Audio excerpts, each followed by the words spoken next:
good, man. Good to talk to you again. It's Yeah, it's I know it's been a while since we had the talk, and I meant to organize this earlier, but yeah. I think I'm glad to do it's better to, for me, it's better to do conversations like this one-on-one. For most part, it works. It just works better. You get three people going, and it can get a little mixed up.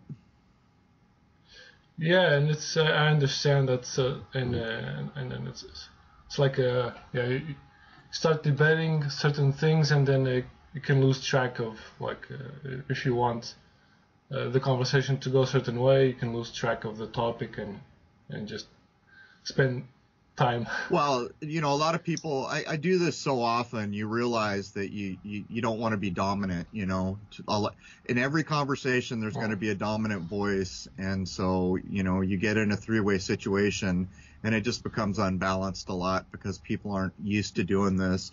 For me, I try to sit here and keep my mouth shut as much as I can because, I've listened way back when I first started, I'd listened to some of my interviews and it was just me talking. So you live and learn, man. Yeah, and it's hard to keep quiet when you have like a interest or a passion in certain topics, because I'm guilty of the same, even with people I know in real life, that sometimes they tell me that I'm being too loud, or they don't get to share their own opinion because I'm too passionate about something. Yeah, that it's a heck of a thing, and people need to consider that because we're living in a time when so many minds are waking up, and you've got to be careful how you talk about things, because a person who's not quite ready, you can set them back. They become defensive. They defend the old point of view, and you can actually set them back so it would take them longer to catch on. And so mostly in my life, I don't even talk about things unless people ask me. And like news is a good example. With news, when I see the fear porn and other things, I just say I don't accept it. And people may ask, well, why don't you accept it? And I'll say things like, if you take the time to examine what you're being presented with, you'll find out very quickly that the news has no truth in it. But that's all I'll say, because people have to get there on their own dime. Yeah, I understand what you're saying, because if you say that this shooting didn't happen, it was completely staged, the reaction of a person that is not informed, they just think you're crazy from the start. It's like the first impression that they get from you, they're not going to listen to anything else. Well, I would estimate that so many people have caught on to that portion of the news nonsense, what I just call fear porn, because it's harder for places like YouTube to come in and censor if you just use the words fear porn. The fact that they are, the one main thing that will get you censored quick is if you talk about the news fear porn. And that's telling on the face of it. And I think for the average people, they get so kind of discouraged thinking that not that many people understand what they can see so clearly as false.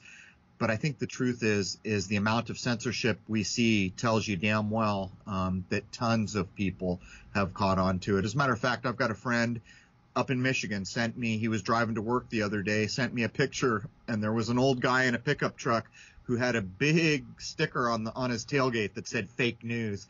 And I just had to chuckle, because that really is, there are tons of people who have caught on, and they understand that the idea that every day of the week someone wakes up and just needs to kill a few hundred people is completely ridiculous. Yeah. So I got here just a few topics to talk about, and we can just ramble on into other stuff if we feel like it. So don't feel like we have to follow a certain path. Lead the way. I'll go any which way you like.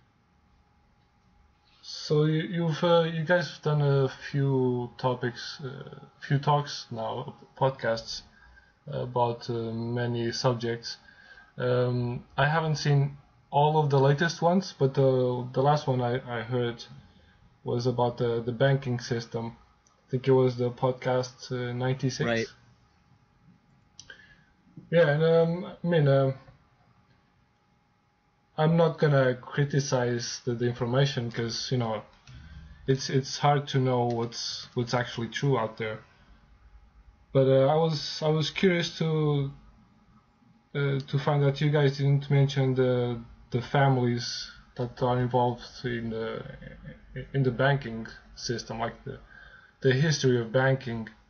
I mean, you guys talked about the Knights of Malta, but one family in particular that I've heard from different sources is the Medici family. Right.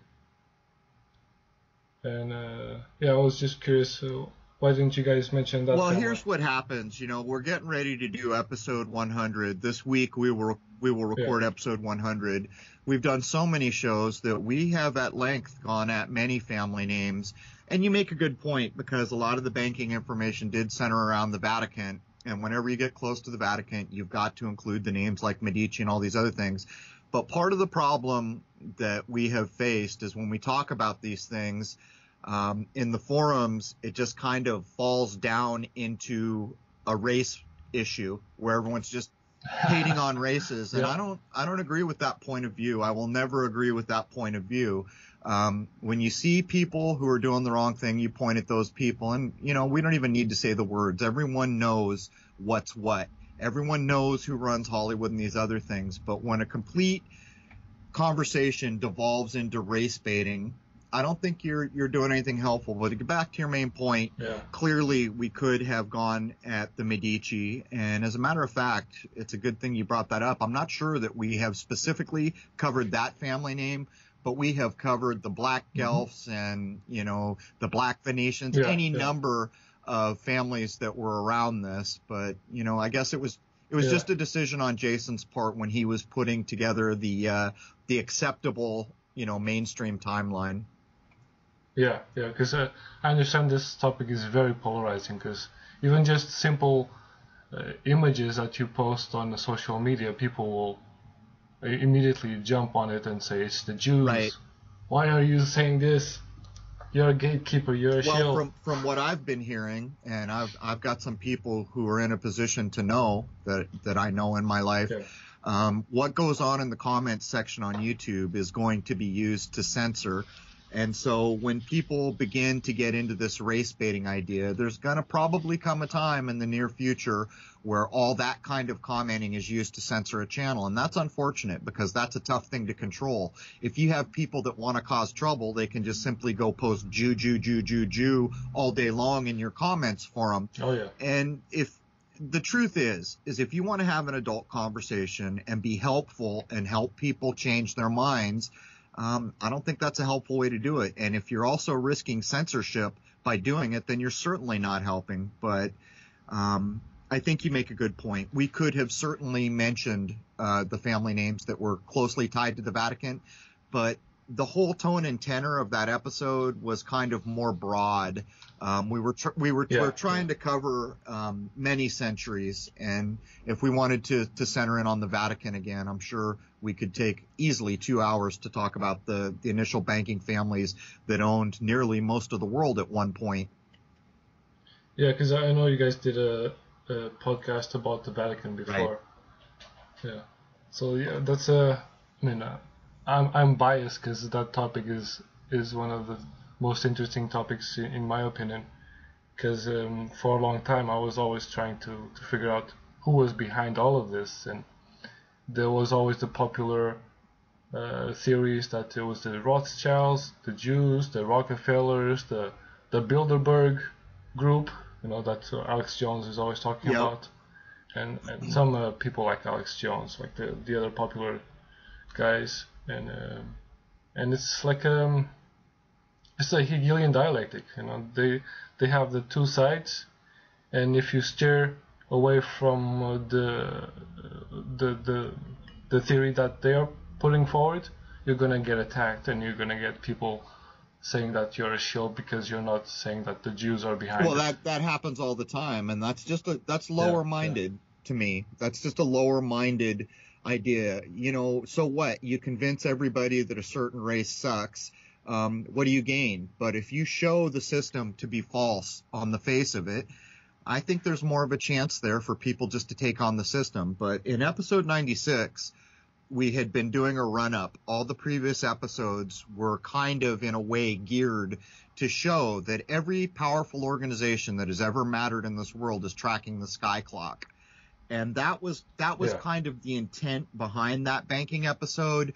You may notice we cover things like the Federal Reserve has 12 branches. Well, of course, that's directly relatable to the 12 months in a year, and that is directly relatable to tracking the sky clock. So that is also part of the reason why we went at it, because even up to the last episode we just did, which was episode 99, we covered the moon one final time. We probably won't be back there again. And the whole purpose of that was to show that you can look in nature and see the influences. I mean, we can show corals, 130 species spawn every year under a full moon.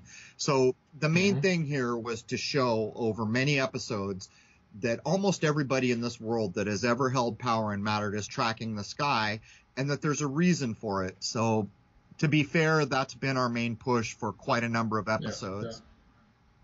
No, I understand. I just wanted to mention because just wanted to hear what was the explanation behind it. But yeah, and about the sky clock. That's really information that has been taken away from the public, because I think we mentioned on the first talk we did that on farming, right? That was useful information. You needed to know that so you could plant on a certain time of the year. Well, and then when to collect and everything. Yeah, it goes so far beyond that, but you're hitting at the basic roots of a time when people had to produce their own food to survive, and that shows the critical importance of understanding the sky clock, which is the only division of time we have in this world. Everyone with a wristwatch on is looking at artificial time, and it has no rhyme or reason to nature. When you get up out of bed in the morning, it has little to do with sunrise. When you call noon, it's not actually noon. Solar noon is a different time than your clock on your wrist or your cell phone is telling you. But the reason we did so many episodes to show all this is because there's a reason for it. And there is a basis that you can show that most world religions have encoded this information, all the ones that matter anyhow, and that all sciences are based on this, and that, of course, alchemy, going back, science based on nature, which is basically alchemy, it's interchangeable with the sky clock. And all these kind of hidden hands that run our world, they have never stopped tracking the sky. As a matter of fact, in a recent episode, we showed that one of the main timekeepers in our world, the Naval Observatory in Washington, D.C., they're still tracking the Julian calendar to this day. And there's a reason for these things. Yeah, and they know there's power to it because it's linked to everything. You can't separate nature from stuff that is happening in life and how things work in nature, because they're hiding the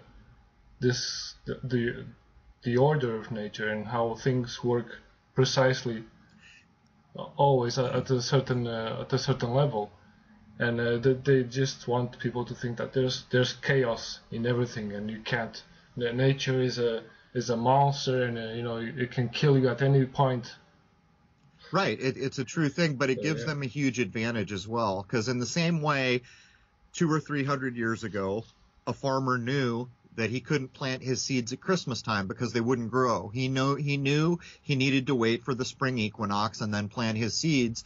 These people, these powerful organizations, they know when to plant their seeds. And this is based on the sky clock. No, for sure. And it's no, see, people have a hard time with this, but it's really no different than understanding that in a small cycle, like a year, like here I am in Rhode Island, I know certainly that in the summer, I'm going to be able to achieve all kinds of things that I can't in the winter. And the reason I know this is because in the cycle of winter, when the sky clock is telling me it's winter, it's frozen and snowing and the weather is horrible. It's no different. When you blow this out to hundreds or thousands of years, there are larger cycles. And again, these people know when to plant their seeds. As a matter of fact, anyone who's listening could go look up how many Fortune 500 companies were launched at the spring equinox. It is what it is. And a lot of people have trouble with the concept, but there is a reason that we've taken so much time to cover these ideas. All right. And another thing that I wanted to talk about, because a lot of people that are trying to talk negatively about your podcast or about certain things, that they want to paint you in a darker light, just from assumptions. Because, like, for example, your nickname Crrow777. I've heard this from others, that the 777 is from Crowley's book, and that your nickname Crow is like a simplified, or it comes from the Crowley, from that guy. Well, what would you answer to that? When people grow up, it's like seeing the number 33. People see the number 33 and they instantly say, oh, that's bad. Those people need to grow up. And if they say bad things about my name, I've said on the air many times that not only is there no relation to Crowley, I don't think Crowley was a great man at all. All he did was steal information from existing religions and then put it together for mostly negative uses. And not only that, most of the Crowley story is just a myth in the first place. We did a show on Blavatsky and Crowley where I said these things. The genesis of my name on YouTube was it was going to be Crow, but there were already so many Crrows on YouTube in one way, shape, or form. And my wife and I sat there, and what we did was we played off my given corporate strawman birth name, and each of my strawman birth names sums to 7 or has 7 letters, and that's what it was. And there is no, and I'm here telling you flat out, there is no negative intention in any of it. So anyone who claims there is just lying, because if you're up to no good and you disavow it, you've taken the power from what you're trying to do, because this world runs on intention, and that's all there is to it. So people can say what they want, but they're basically just guessing without much of a knowledge base. Yeah, and I understand how they come up with these ideas, because we work in a certain way that we go more into conspiracies. We are conspiracy minded, and some people jump to conclusions just because they think that, it's probably this way. He has to be controlled. Well, they haven't figured out the truth about symbols, imagery, and numbers. Where we are right now is so many people understand how numbers are misused, how, like, take 7 as an example. In certain aspects, it's used as the mind weapon, or even the 777 as blackjack, or 33 is the overarching thumbprint we see over and over from secret societies. Yeah. But you see, what they don't understand is the symbols we have are the symbols we have, and what it comes down to is whether negative intention was put into the use of them or positive intention. So every time you see a number 33 in this world, as an example, it could be that it's a thumbprint of some secret society hiding what they're doing, which in my view is negative. Yep. But it's also a critically important number in things like sacred geometry. And so if you fall into the trap of thinking it's all negative, then you're just getting to be a negative-minded individual. When you begin to understand that the numbers mean anything to anyone, someone could have used them in a positive way. Sacred geometry needs 33 all day long to do what it does. Yet we understand Masonic traditions use it over and over to encode and hide what they're up to. So without understanding intention, you have no finger to point, and that's all there is to it. So when you see numbers from media, you pretty much understand the intention. It's not there to help you. But when you see numbers in the world, you can't just act like it's all negative, because that's not true. Yeah, it's like Pavlov's tests. Yep. People are reacting to numbers like that. Even on my channel, I have such a small channel, and sometimes I get comments from people saying, "So your nickname is Micmac, 2 M's, 33. Must be a Freemason." Those are people who haven't grown up yet. If you're at that level where you just want to guess and accuse, you got some growing up to do.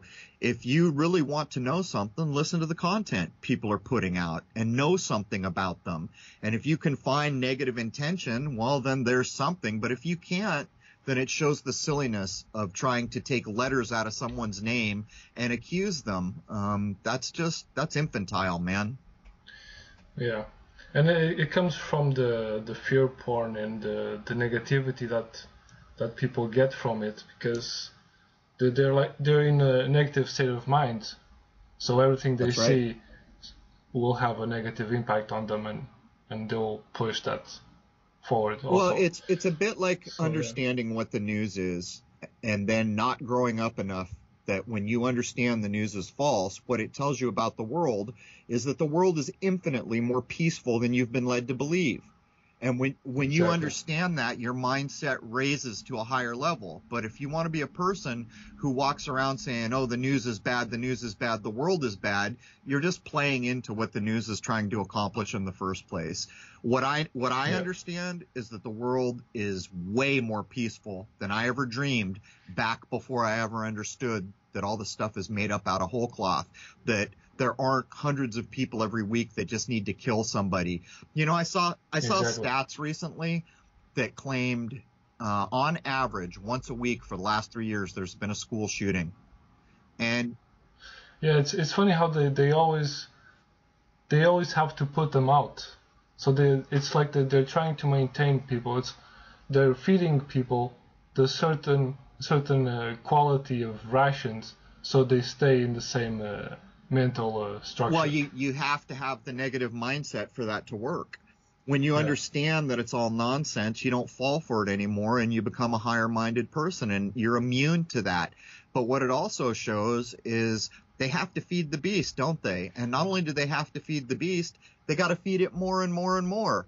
And that tells you too that there is no rest for the wicked, and what they're up to cannot possibly succeed. It just can't. They can come try to yeah, put their steel-toed boots on. They can censor YouTube all day long. Sorry, man. The human mind for many people has been lifting at least since the millennium change. And too many people understand what's gone on now. And it's, yeah, so the yeah. average person needs to ask themselves, are they going to be a lower-minded negative person who goes around accusing this or that, or are they going to begin to understand that our world's really a much nicer place than we've been led to believe?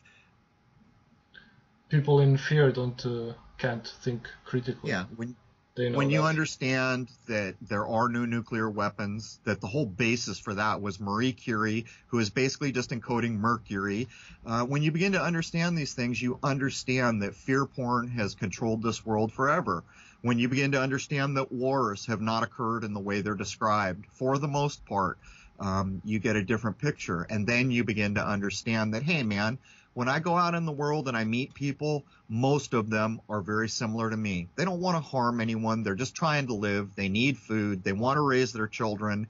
And the idea that there are endless people that just need an M16 and a few hundred people to kill is ludicrous. It is ludicrous. And even though that can occasionally happen in our world, what the news does with it is makes it seem like it happens every single day, all day long. And it's Yeah, just a falsehood. that, that's one of the things that started to wake me up and give me the motive to research further is when I talked to an actual person from Israel, about Palestine. I just mentioned the topic. It wasn't just a one-on-one conversation. There was a group of people, and the reaction was like he was ashamed. Like he's doing the crimes against the Palestinian people, and I saw that they're not all the same. You can't just blame one race for this. It's like blaming all Americans for what the American military system is And doing. there it is. And so when you see comment sections devolve into pointing fingers at one race or another, it's low-minded. It's not helping anyone. And again, Yeah, YouTube is going to capitalize on that. YouTube's going to come in and use that as an excuse. I mean, right now, you and I sat down because we wanted to have a discussion, and you couldn't even live stream. Why couldn't you live stream? Because YouTube silenced you by censoring you, because you had the nerve to talk about some shooting that the media claimed happened.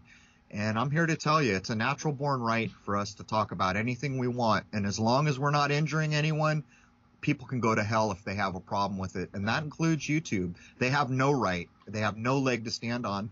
And they're not going to get away with this forever. That's all there is to it. Yeah, and if you think of it, it's just a website. We can use any other website to put our stuff out there, and you've done a very good thing, which is to create your own website so people don't have to go to YouTube to find your content, and that's what most people should be doing Yeah, now. and Don't just the don't just complain about YouTube or say that my channel is being shut down, but then you don't do anything about it. There's other solutions. there is, but you see, the system is still rigged. Like right now, they just gave me a strike, so I'm carrying another strike on my channel right now, talking about a shooting, and they removed episode, I think it was 15, but that's running live on my website. And so what actually happened was they removed episode 15 on YouTube. I announced that they removed episode 15. Guess what happened? Everyone went over to my website to go see episode 15. So it kind of backfired. But you see, running a private website, the cost of it is getting more and more and more. You know, I used to be a webmaster back in the day. And around 2008, for very little money, you could buy a URL, all the things you needed, your web space, your server. But right now, with my website, so much traffic just to the forums because people can have a troll-free environment. Everyone's polite there. Everyone's using their adult minds in these forums. And so they love to use the forums there because it's so different from how YouTube is. But the point I'm making is it's getting to be more and more expensive all the time to run a private website. So, I mean, there's a lot. Yeah, and I think it's on purpose. Of course it is. There's a reason why this was all planned in advance. You know, YouTube was bought for whatever it was, $6 billion. And first of all, YouTube was created supposedly by people who were either at PayPal or eBay. I forget which. But anyhow, one of the largest purchases at the time, $6 billion in 2006, they buy it. And they say to everyone, come one, come all. Give us your video. We don't care how long it is, HD, 2 hours. Just give us your video and we'll eat the bandwidth. Right now on my website, the prime problem is bandwidth. And yet YouTube is taking video from everywhere, all over the world. For a long time, they weren't even making that much money. Now we're told 80% of their revenue comes from the ads. So they're basically censoring the people who are making them money. But my point here is it's absolutely a stacked game. To this day, I cannot afford to stream video off my website. I'm getting to that point. There will come a day when I stream my own video from my own website, because what YouTube has done is criminal. It is against the rights of a natural human being, and they can say whatever the hell they want to say, but there is no justifying it, and we all know it. And you see people come into a conversation saying, well, they're a private corporation, they can do what they want. I beg to differ. The day a private corporation tries to trample on my natural rights, there's a problem, and I'm not going to let it go, man, ever. Yeah, and if you think of the source of where YouTube is based on, internet was a military created system. So from the start there was an objective to create this system, and then you have companies like Google, where you can have your own email account with infinite amount of space. How is that possible? Well, if you're not paying for that storage space, then the information that you're putting is being sold or being used for some reason. Well, it's a simple rule of thumb. If you're being given a product for free, then you are the product. Exactly. And being the product, you are giving them the most complete map of humanity that's ever been collected. And with advanced algorithms and advanced database technology these days, it actually gives them the ability to predict what will happen next week or next month to a 90-something% certainty. This has always been about data collection. And as you pointed out, they knew it way back in ARPANET. They knew it when only the universities could use the internet at first with these weird browsers back then. They were called like Gopher and Veronica. They knew where this was headed. And not only that, the technology that we see that's connected to the internet is so far behind what's actually out there and being used by the control centers. So not only that, we've got AI now, and they're openly admitting it. And for anyone who doesn't understand what AI is about, you don't even know when someone comes and comments on your YouTube channel, whether it's a person or a bot. You have no way to know it. And I'll tell you another thing. AI learns in a blockchain method, which means once AI solves a problem, it never has to solve that problem again. It already did that. And not only that, it seeks to interface with every network it can get its hands on, every other form of AI it can interface with. And the power that is given the people who have access to that data is immeasurable.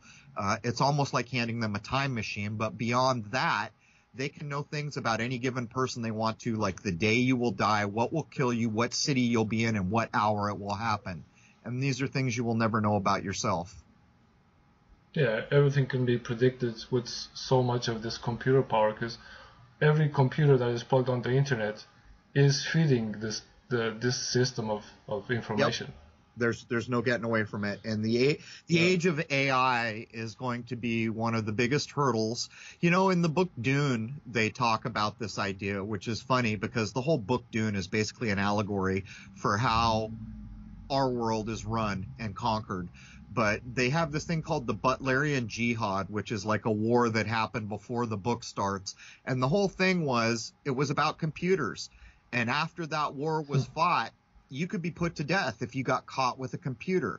And yet still the most powerful groups hid computers and still had them. The idea was there. And the reason I bring this up is because so many people are getting sucked into cryptocurrency. Let me tell you something. Cryptocurrency is human bait. It has no intrinsic value. The only reason it is there is so you can educate AI. That's why cryptocurrency exists. But the problem with cryptocurrency is no one really knows who made it. No one really knows who controlled it. And as I told you, it is human bait. Cryptocurrency, if it ever catches on and replaces physical currency, which it probably will be the biggest loss of freedom that has ever happened in this world, ever, by a long shot. Yeah, because it's just making everything else autonomous. They're creating currencies that will self-regulate and will be in charge of systems in society, like banking and social media, cryptocurrency, and then they only have value because people put value in them. If you're buying a currency, you're increasing the value of it just because you believe that it has that value. Well, you know. And the digital currency already existed. What are the bank accounts? It's just numbers. It's not real yeah, well, money. It's not even real. Like you said, it's just numbers. Yeah. It's electrons balanced on the head of a pin somewhere. It's the ultimate. Like right now, we complain that we're carrying paper that's not backed by value. We're not even going to have the paper at that point. But here's what happened for people who paid attention. One of the most popular TV shows in America still is The Big Bang. They ran an episode about cryptocurrency. In the cryptocurrency episode they ran, they all remembered that back when cryptocurrency was brand new, they mined all this cryptocurrency and they realized that if they could just find it, it's on a thumb drive somewhere, it would be worth thousands and thousands of dollars. At the time, I forget, it was like 8,000 per coin or whatever. I forget what it was. It was a lot. And so at the end of that episode, a guy in a comic shop finds the thumb drive with the cryptocurrency on it and says out loud, if I erase this, I can sell the thumb drive for $10. So that's what he does. 2 weeks later, the crypto market crashed. The value went down significantly after they had run it on the most popular TV show. And then you can see what happens. It's just a giant manipulation. To cut to the chase, cryptocurrency is just human bait, and I'm here to tell you, don't swallow that hook. When we go to cryptocurrency, it will be the biggest loss of freedom this world has ever known. And we can see now where it's going because it's being invested by the major names, the big companies and even banks are investing in cryptocurrency. So at the beginning, people were all excited about it because it was out of the system. It was something to rebel. That would help you rebel against the system, the economic system. They're not thinking. They're not thinking very far in the future because anyone can work out that if cryptocurrency was the thing and the only thing tomorrow, you know what that means? You will never walk into a bank and talk to another person about money ever again. Ever. It will completely remove people from it. You will do on a computer or try to do what you want to do on a computer and be at the mercy of what is allowed or what is not allowed. In the same way that if I want to upload a video to YouTube right now talking about some shooting that's just happened, I'm going to get censored. Think about what happens when cryptocurrency, the only way you get it, use it, or transfer it is through a computer. Think about the controls that can be put on. Yeah. And the punishments that you can get. If you say something that is not acceptable, your account goes to zero. Right. Think your life is over. Think about going to get money, your cryptocurrency, and being told, sorry, you can't have money today because your car registration isn't up to date. That's where this heads. It is ultimate control, and not only that, a record of every single movement of that form of currency is on the books forever in a blockchain system. And by the way, AI is running most of it. Yeah. So changing topics, you mentioned you had a wife.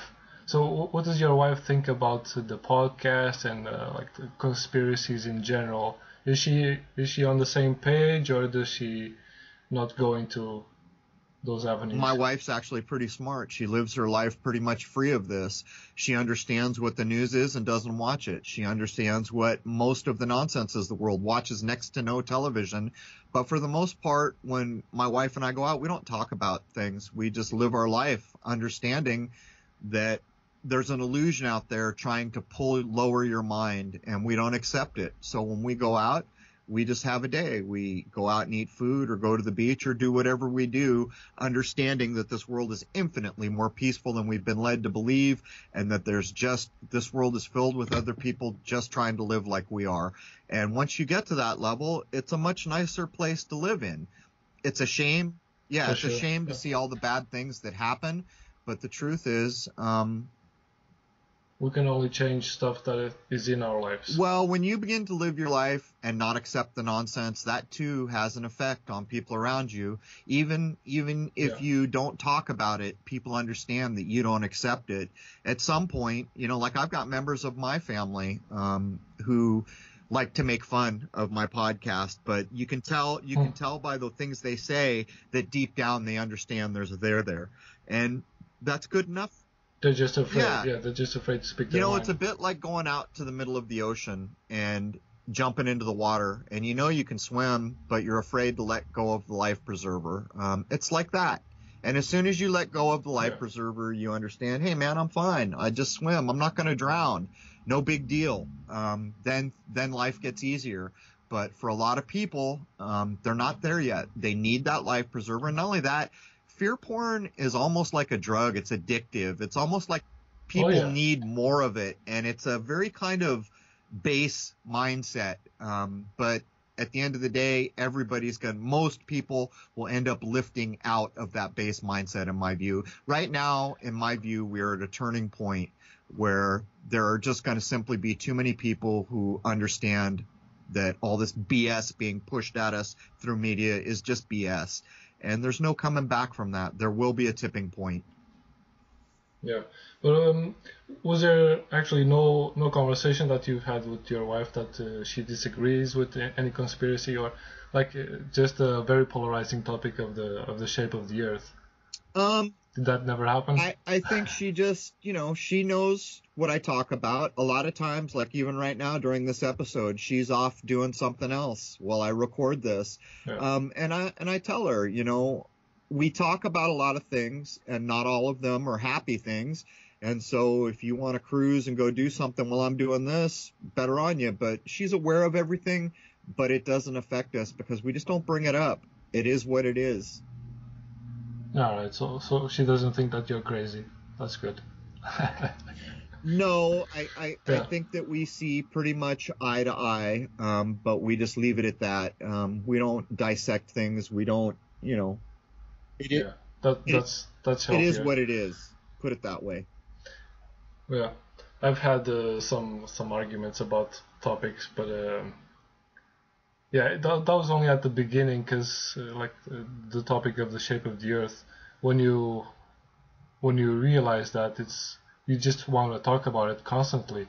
Well, that's part of the trap, though, isn't it? The truth is nobody knows the shape of the damn Earth. You might understand the model that you've been handed has too many problems to be accurate, But until someone can fly up, I don't know, 60 miles with a good camera on a clear day, nobody's going to know. It's that simple. You can work out all kinds of things that tell you certain things, but it does not draw you a new map. And it cracks me up to this day that people come in and they say, all you flat retarded people.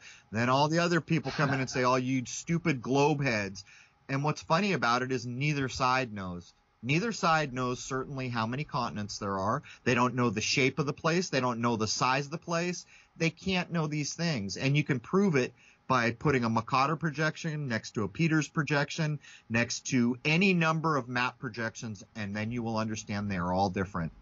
From the moment we went to space, that should no longer have been a problem.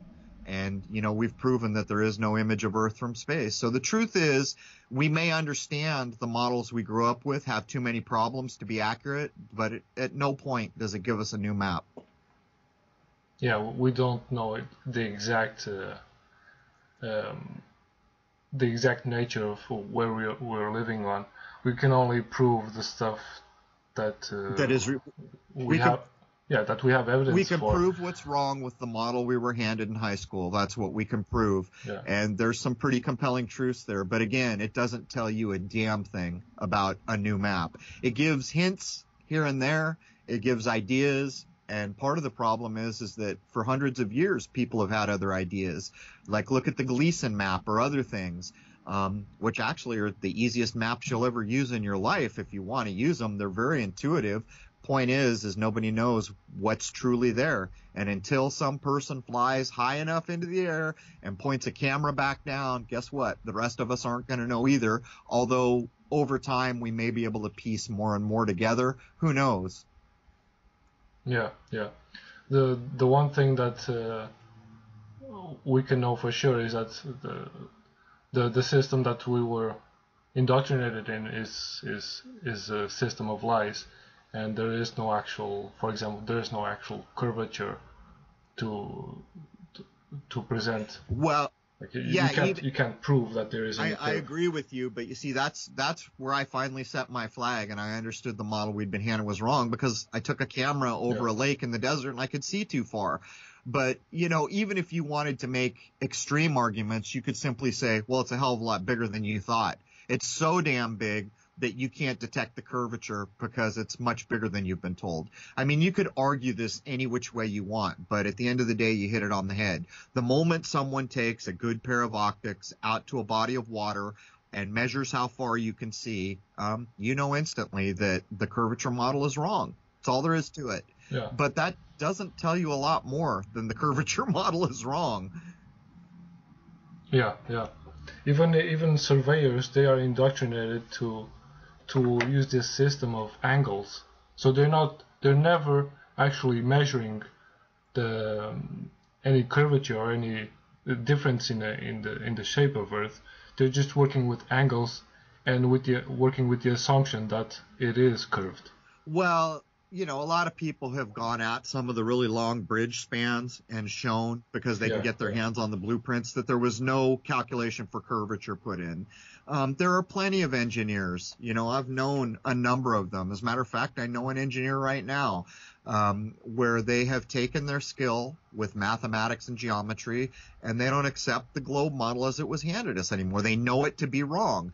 But again, it's one thing to know something you've been told is not correct. It's another thing to know what is correct. And right now, I just don't think that's knowable. I think we should always keep trying. And at some point, maybe that image will come, or at some point, maybe some other thing will be discovered. But right now, I would submit, you don't even know how many continents there are for sure. All you know is what you were shown on a map on your high school wall called the Mercator projection. And guess what? That Mercator projection is different from every other map you can compare it to. You don't even know the shape of the continent for sure that you're living on. You just don't. Yeah. And it's built in a way that also you are put in a box. So whatever you're questioning, you are in a certain box. So if you're questioning the model, you're crazy. If you're questioning religious, you're of the devil. That's narrow-mindedness, and it doesn't bother me. I have every right to question everything I want to, and I'm not crazy. I'm just questioning things, and if people feel insecure because I'm questioning, that's not really my problem. And we do see it a lot in religion, and we do see it a lot in the globe versus the flat model. But, look at what I've done. I said from the beginning, I'm not a flat earther. I don't belong to that community. I'm a person on my own questioning things and challenging all the things I've been told. That's who I am. I will not join the groups. And I think actually having the groups is part of the problem, because then you inherit all the nonsense of a group, or the problems, or the misunderstood things. And I'm not interested in all that. We can give a specific example, like Eric Dubay. He has a very good video that he put out, the 200 proofs, which some of them are a bit questionable, but others are really good. And then he puts out stuff about loving Hitler and how Hitler was misunderstood. So immediately you are put in that box. Well, I never really followed him, and here's why. Early on, he put me on a top 10 shill list. I have never even spoke with him ever. Think of all the people that I've talked with, just doing what we're doing online, how many people I've met. I have never even spoke with him. And what he did was looked at my lunar wave video and then put me on a shill list because he said this. And this tells me everything I need to know about him. He said, the reason I'm a shill is because I was in bed with, Huffington Post. So anyone can go to my channel. There's a video posted where I rebutted what the Huffington Post said about one of my object films. The Huffington Post ran a piece years ago where they got an FBI expert and the head of MUFON to basically say I didn't understand my equipment, because clearly what I had shown in a video was a satellite in half geosynchronous orbit, which would be about 11,000 miles. So what I did is I got an optics expert. We calculated exactly what the value of a pixel would be at 11,000 miles and showed that if that was true, the object I shot would be like 4 times the size of the International Space Station, which is nonsense. And so I got all my followers to ping the guy who ran the UFO guy over there, and he ran my rebuttal. He actually hit it at the end of the piece, but he ran my rebuttal. So then Dubay put me on a shill list and said that I was in bed with the Huffington Post. And that's what I'm talking about. To this day, anyone can go to my channel and see what I said about Huffington Post and see that I made them run my rebuttal because they're full of crap. But anyhow, it tells me everything I need to know about Dubay. Why would he even bother saying anything about me? Exactly, yeah.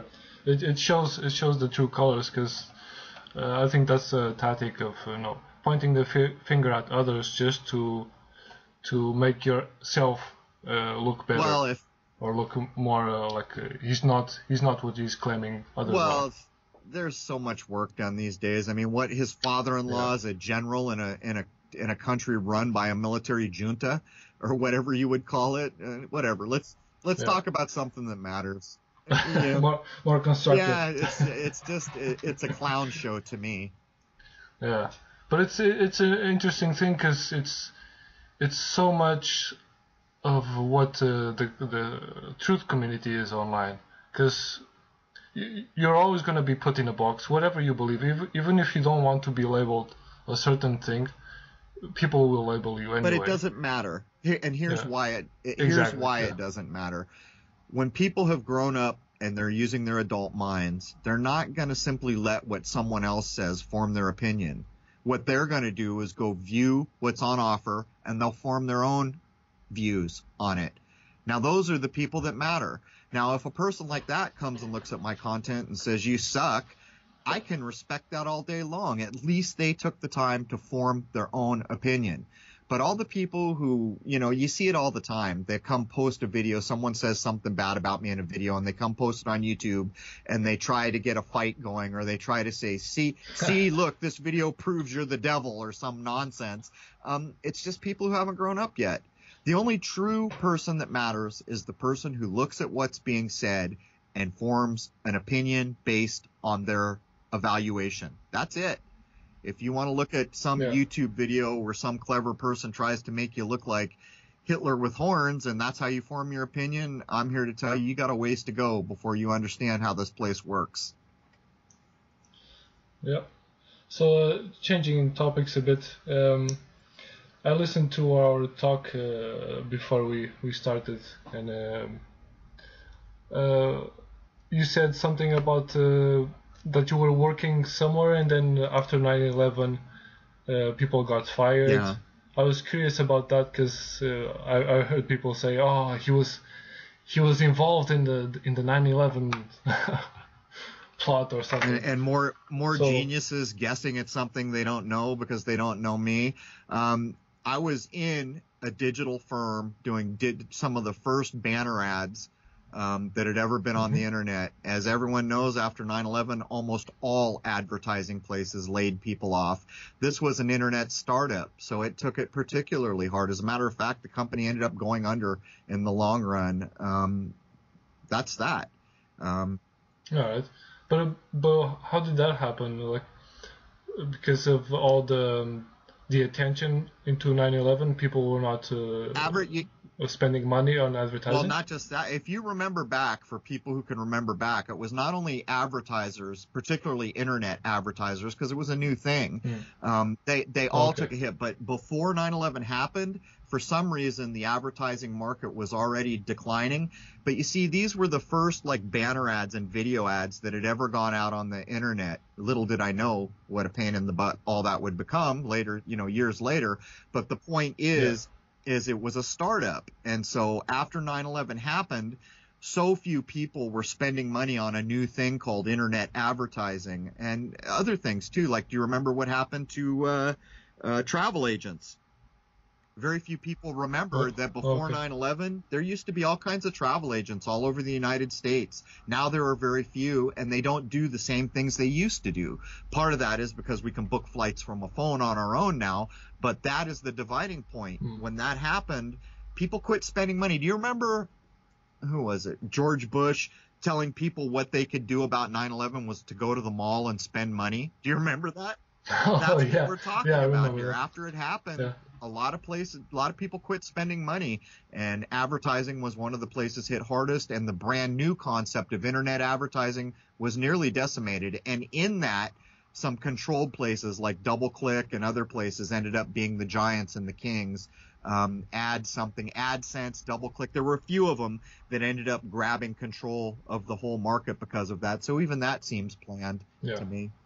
Yeah, 9/11 was I think it was the most powerful fear porn propaganda, because people could see on live TV people dying, like falling from the building to the floor. Like, it was such a traumatizing event, even if it wasn't completely as they portrayed it to be.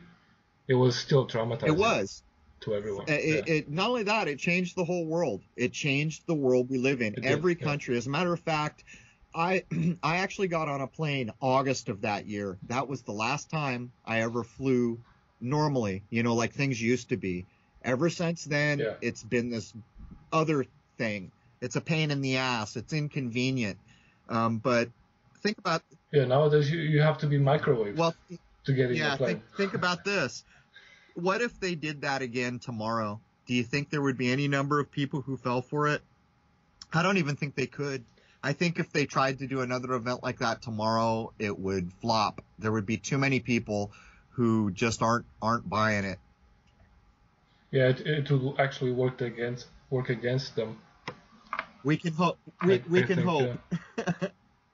I hope that's true.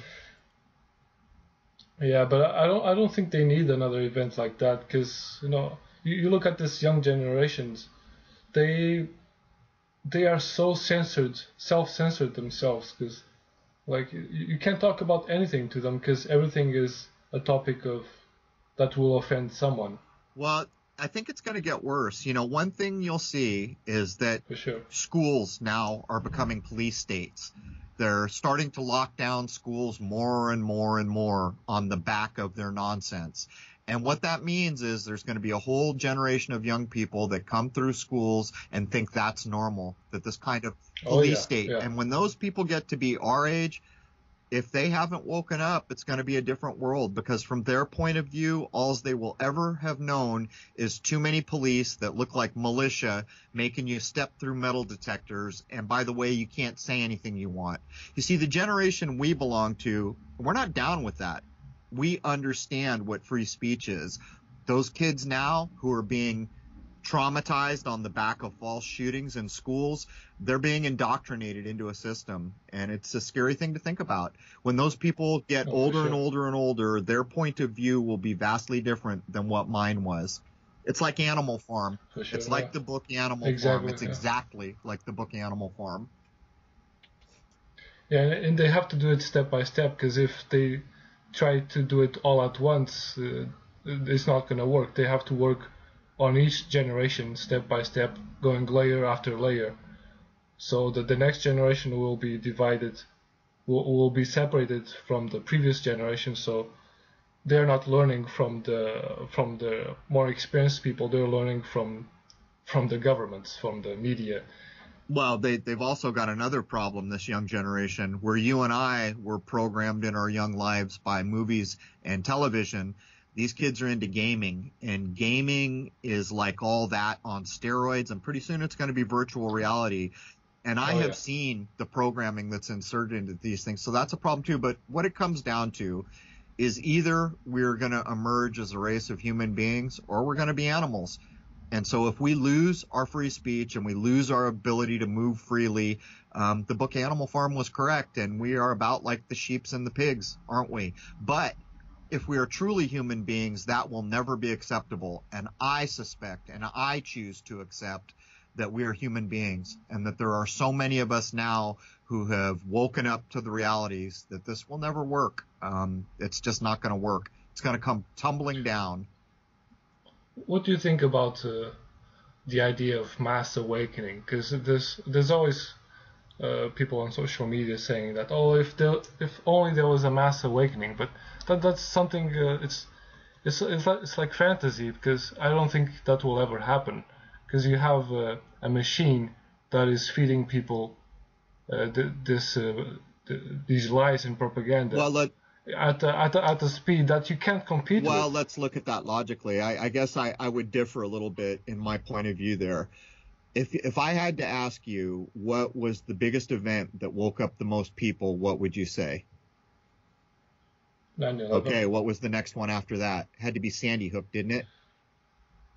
Yeah, and then there was also Boston bombing. So you see what's gone on here? There is a mass awakening, because here's what we know. If we went back to the 60s and take the JFK assassination as an example, if that would have been done now, like 9/11, there would have been a ton of people who said, wait a minute, something here is not right. And then when they kept piling on with Boston and Sandy Hook and all these other things, more and more people became aware. The difference right now is that a few years ago on the internet, you could go onto YouTube and find tons of people's videos pointing out the problems. Now what's going on is they're censoring. But you see, it's probably too late, because too many people have woken up.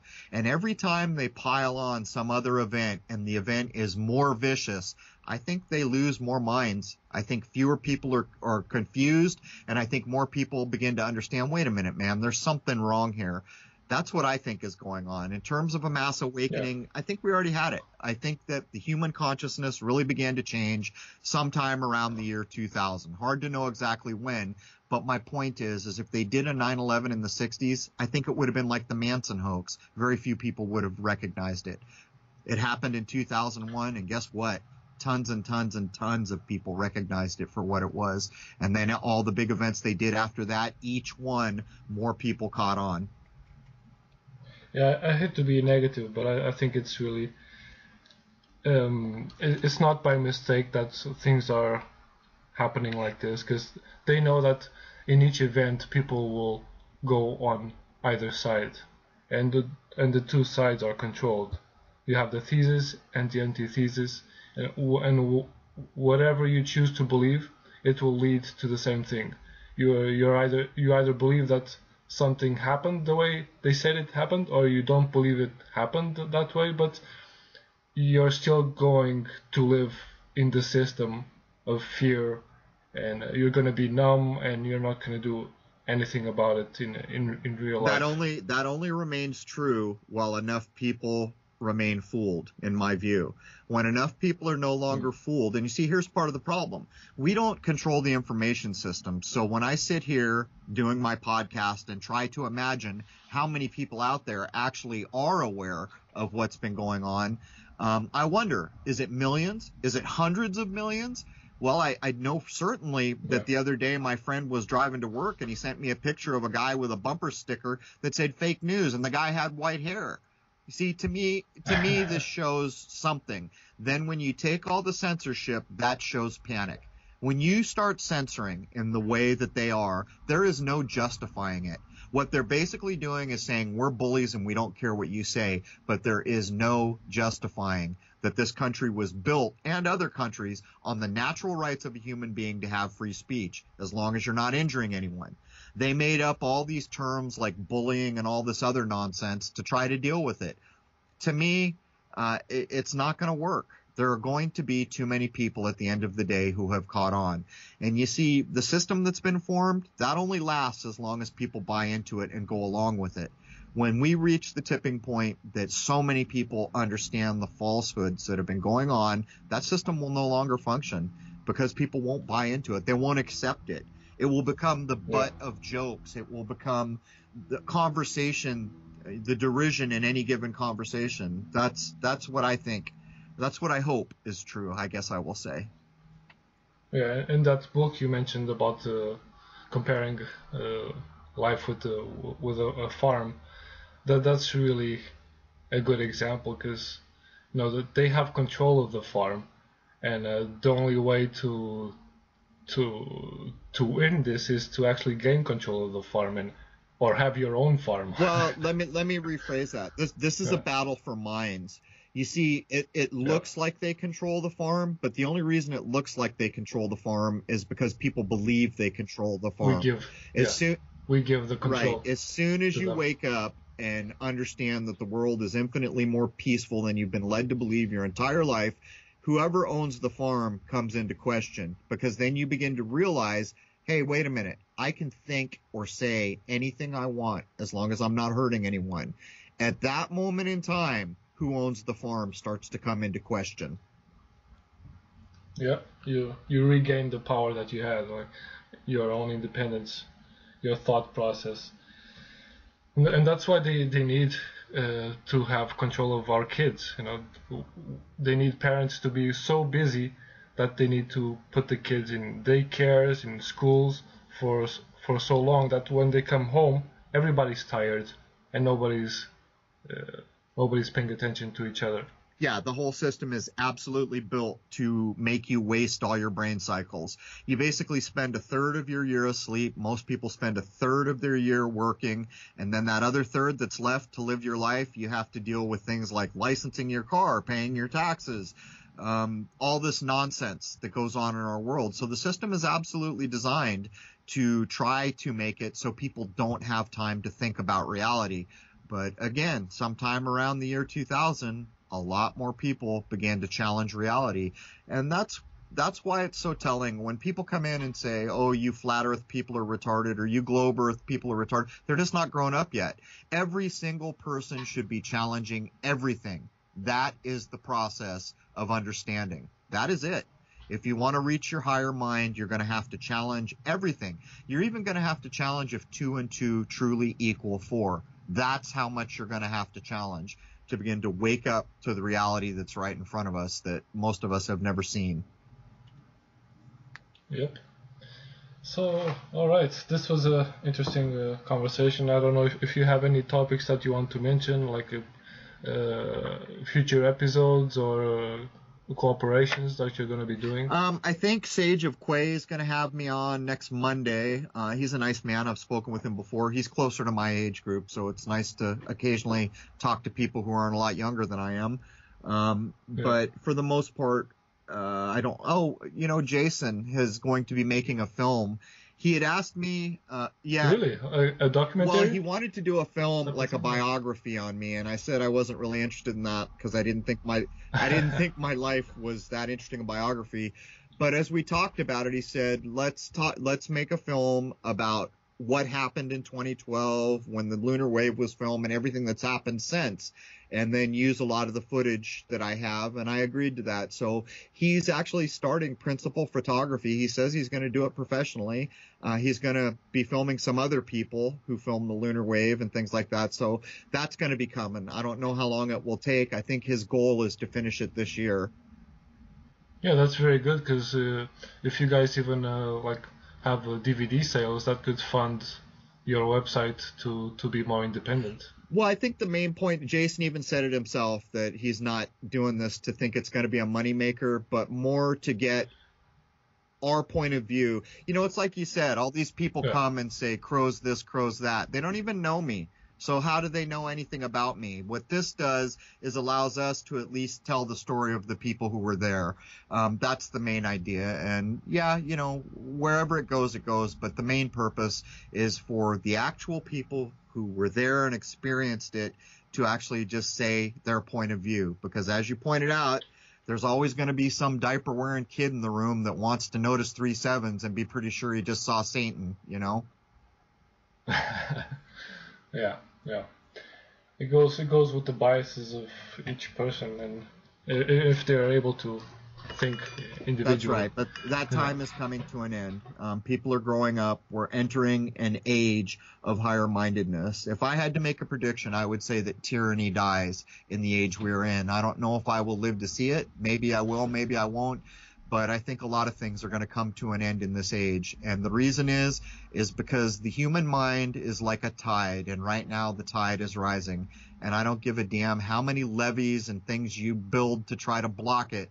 When the tide's coming in, guess what? The tide's coming in. You can't stop it. You cannot stop it. And that's where I think we're at. Yep. So we mentioned, just for last topic, we mentioned, or I mentioned on the last talk about what we could do and local change and forming groups. And I just wanted to comment on that I understand the point, and I totally agree when you said that, you know, groups can be infiltrated and destroyed within. But I think, like, if you can have a group system that has no leaders, that anyone that is in the group can independently form their own group if that one implodes. I think that would be a good way, like working with within a neighborhood. All your neighbors, you know where they live, you can trust them, and you all share the resources. Something like that. The closest I've ever come is the idea of the internet. You know, I went to school and got a degree in internet technology when the internet was a brand new thing.